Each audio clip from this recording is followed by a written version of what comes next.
Okay, I thought I'd put a video together of my contingency planning for what if my Telstra 5G home broadband fails. So, if the modem fails or the 5G home broadband specific part of the network fails, something like that. So I have a couple of options that I've kind of got in the bag as backups. One is a simply hotspot off my mobile phone, which has a data plan.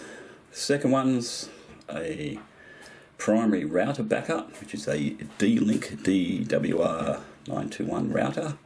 It's actually the router I purchased when I decided to get rid of the NBN because fibre to the node was so hopeless, and before I got 5G, so I used that for about 3 or 4 months. And that's got external antenna sockets, so I can actually connect that to the existing pointing 5G external antenna, because I can do 4G as well. And it has an active standard size SIM card, so it's basically ready to go. The only thing is with prepaid, which is what it is, it's restricted to 150 megabits per second down, so there is a limitation on that. I have a secondary router backup, which is one of my old Telstra NBN modems. It's a Gen 2 modem. It doesn't have any external antenna sockets, however, and there's no active SIM card in it, and it takes a standard size SIM card. So if my primary router fails, I simply take the SIM card out of that and chuck it in the secondary router backup. And I even have a last resort backup, which is a old Telstra Gen 1 NBN modem, which does have antenna sockets, but unfortunately takes a nano size SIM card. So if I was going to use my primary SIM card for the primary router, I'd have to break the SIM card down to a nano size SIM, which I'm not prepared to do at this stage. If I get an adapter kit, I guess I can retrospectively add it back to the primary and secondary routers, but anyway, as I said, it's a tertiary router backup, no active SIM card in it.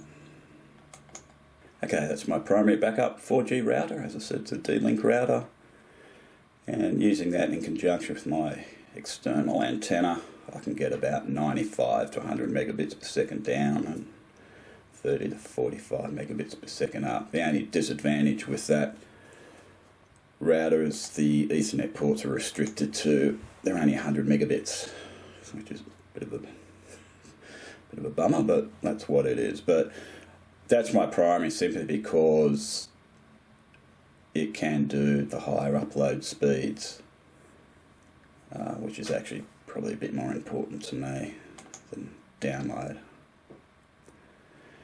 And this is the secondary backup router. As I said, it's an old Gen 2 NBN modem, so I've made some setup changes. These setup changes you can make are pretty basic. There's a ton of videos on YouTube about how to do it.